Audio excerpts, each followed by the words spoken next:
Hi Pisces, welcome to my channel. This is going to be your general love reading for October 2018. It's going to be the you and them spread. And I want to express my appreciation to everybody who is tuning in. I'm back. Everybody who's tuning in, liking, sharing, subscribing. Thank you so much for that.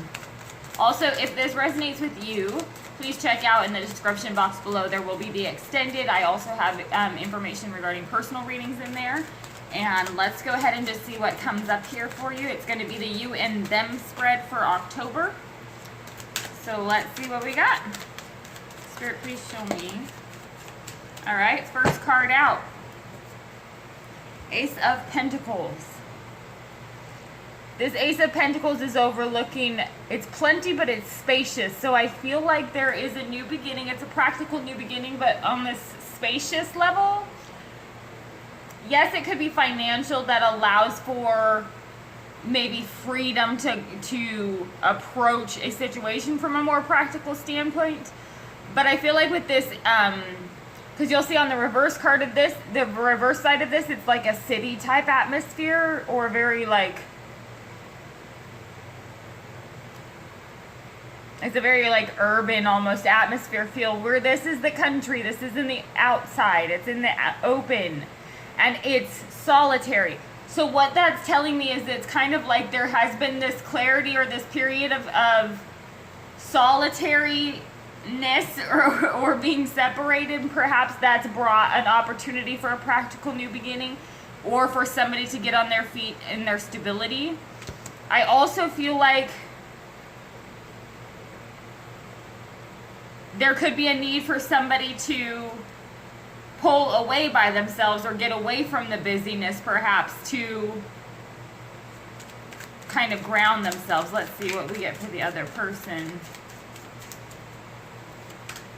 Because this Ace of Pentacles is it is a very powerful, beautiful energy. It's, you know, starting off on the right foot. I just feel like it requires clarity from a place of solitude, sort of. So let's see. Okay, other person. We have the Empress and the Six of Pentacles.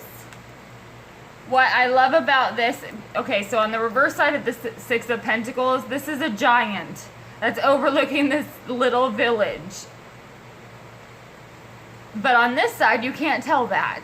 He just looks like he's looking out in the distance here with this Empress. So it's kind of what I feel like this is talking about is somebody who is looking at things as a new beginning, looking at a new opportunity, but not making it more than it is.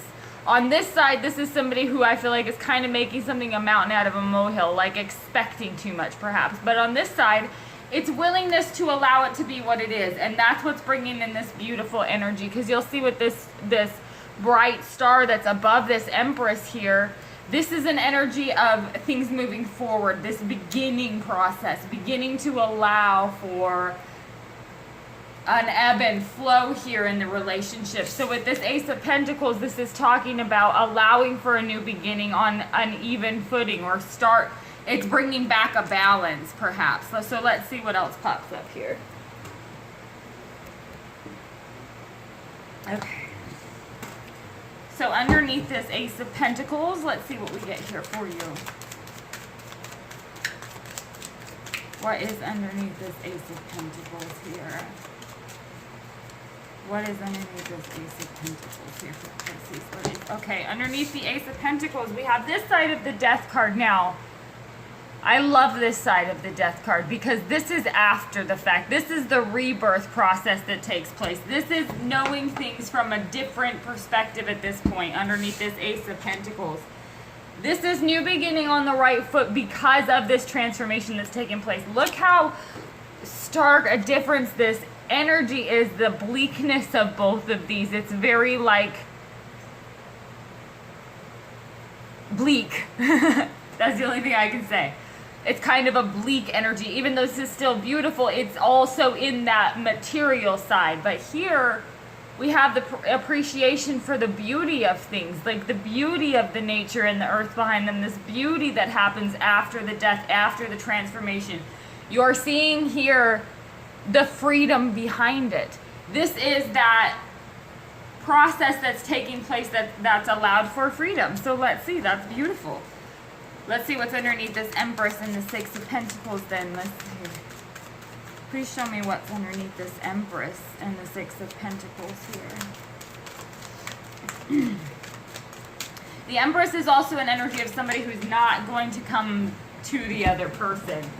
It's an allowing, you probably can't hear me all the way down there. Sorry. It's an allowing energy. It allows the energy to come toward it, but it's not one to overgive. And I feel like that's also what this person is recognizing. Not to overgive, not to give too much. Allow it to come to them. That's part of the power here. Because here we have the Three of Cups and the King or the Queen of Pentacles. This side of the Three of Cups here is a solitary offering here of the cup. It's a willingness to be open to it, I feel like. Here on this side we see the merriment and the joy, the offering here still of the cup, the friends around here. But this is a personal thing. This is a personal process that's happening internally. On this side of the Queen of Pentacles, again, we see this solid character who is in abundance with wisdom there. The bird there represents that freedom. But on the back side of this, we see the destruction behind her and the rebirth that had to happen.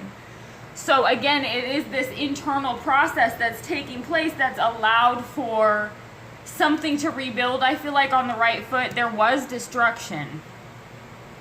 But it's this offering to the universe, kind of like offering this, releasing that destruction from the vibration that this person perhaps is carrying to allow for the new to enter. Something that is new and a give and take, or an equal type relationship, recognizing that they are worth an equal give and take. So let's see what's underneath this Death card here with this Ace of Pentacles.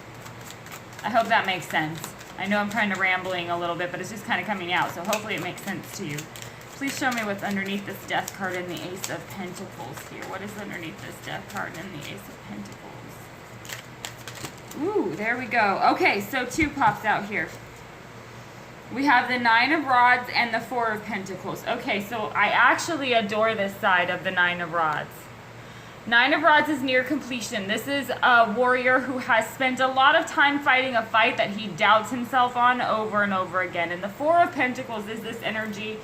You'll see here on this side of this Four of Pentacles, he looks very much like the Emperor, but he's not the Emperor. That's the pretender in the picture here. So this is somebody who is stubbornly sitting in this pretender position trying to convince themselves of something. I'm not calling anybody a poser or anything like that. There's no judgment in this, but it's also somebody who knows they're not being true to themselves. And the fire that is on this ground is going to do one of two things. It's going to burn everything down, or it's going to go out. And so what I love here, and on this side of the Nine of Wands here, you just see this battle-wounded warrior. You just see somebody who's had the crap beat out of them. Whatever is happening here, what this is saying is the past, the things that have happened in the past, you know, did not work. This way did not work. It does not work. It just beats the crap out of you. On this side, though, looking out at to what may be on the outside, perhaps willing to take a step outside of that comfort zone, allows for the freedom on the other side of this Nine of Wands for you to see that this is here for you. There's encouragement there. It may not be everything you wish. You may not wish to see her in a cave and have to walk toward her that way. Sure, you want the beautiful, you know, everything and happily ever after. But it's enough for now. Looking outside this box is enough for now. And I feel like that's part of what this transformation process has been, is learning that it doesn't have to be 15 steps ahead. We don't have to go from 0 to 60. It's enough for now. It's enough for now to just kind of lighten up. It's not easy. It's not easy. This has not been easy. But it's enough for now where things are, I feel like. And that's part of what this healing is that's taking place here. So what's underneath this Three of Cups and the Queen of Pentacles? What's underneath the Three of Cups and Queen of Pentacles here? Underneath the Three of Cups, Queen of Pentacles, this Empress and the Six of Pentacles. There could also be a strong mother influence involved in things too. Because underneath this here we have the Five of Swords. This is after the direct defeat. This is humiliation and defeat. Gloating, perhaps. This is after the fact. This is the point where everybody loses, because it's almost like the energy of, I don't even want to play with you anymore. Like, I don't even want to be here anymore. It's kind of like that. Like, fine, you think that you won, but look, I'm leaving too, so it's, you know, what was the point? You won nothing. That's kind of what this energy is talking about. And I feel like part of what this is somebody coming to the recognition that their willingness to overgive is part of the responsibility that they have to take too. You can't allow yourself to overgive and overgive and overgive and not honor yourself, because then the resentment builds. So somebody may be taking responsibility for that, or recognizing that nobody wins in that situation. On the flip side too, with this Three of Cups and the Queen of Pentacles and the Empress, yes, there could definitely be a pregnancy or fertility involved, but it's also, again, a new beginning. And it's a new beginning that's happening after this recognition of the Five of Swords here, I feel like. So let's see what the energy of the relationship is. When I say recognition of the Five of Swords, I'm talking about the recognition of an injustice, or a feeling of injustice, or perhaps an expectation of injustice that has not served anybody. It's like if you expect it, okay, so we all know about self-fulfilling prophecy. It's a thing. If you're expecting it to fail, it's going to fail inevitably. That's just what happens. So let's see what the energy of this relationship is. Please show me what the energy is here for this relationship, Spirit. Please show me the energy of this relationship here for Pisces. Okay, so, oh, look at that, the Fool. And this side of the Fool is my favorite side of the Fool. Even though, okay, so this side of the Fool would be, here we are, Pisces ready to take on the world, this new free beginning. Okay, so we're not there quite yet. But what is beautiful about this, and what I love, is this shooting star in this card here is so prophetic of the inspiration that comes when you're tuned into yourself, your spiritual, you know, your truth, you're standing in your truth. This willingness, this freedom, this willingness to take, you know, this attitude of, okay, universe, I'm open to what's next. That's when this inspiration comes in. And that's so beautiful, the shooting star, because what more of a message could you ask for than, okay, it's coming, you know what I mean? Or things are coming. I feel like this is that inspiration to don't give up, it's coming. And I feel like this new beginning is on its way, but there's transformation that's taking place here. There is understanding and compassion that's taking place here, and that's part of what this is about. Allowing for, because I feel like when it happens, it's going to happen fast. It's going to be kind of instantaneous. You know, you see the shooting star and then it's gone. That's what it's kind of talking about. It's going to come out of nowhere, I feel like. So let me know if that resonates with you. But that's really, really cool. This is very positive and beautiful energy. And one thing that I just want to say as we go through these readings is know that these readings are here for you to know what kind of energies are here for you to play with. It's not that it's going to necessarily definitely play out exactly like this, but when you know what the energies are that resonate with you in your experience, then you know what you're working with. The more that you are able to keep yourself in the positivity through what you're working with, the more that you're able to elevate everything around you, and good things happen. That's just what happens. So thank you so much for tuning in. I'm so grateful for all of you, or I appreciate you, and I will speak with you soon.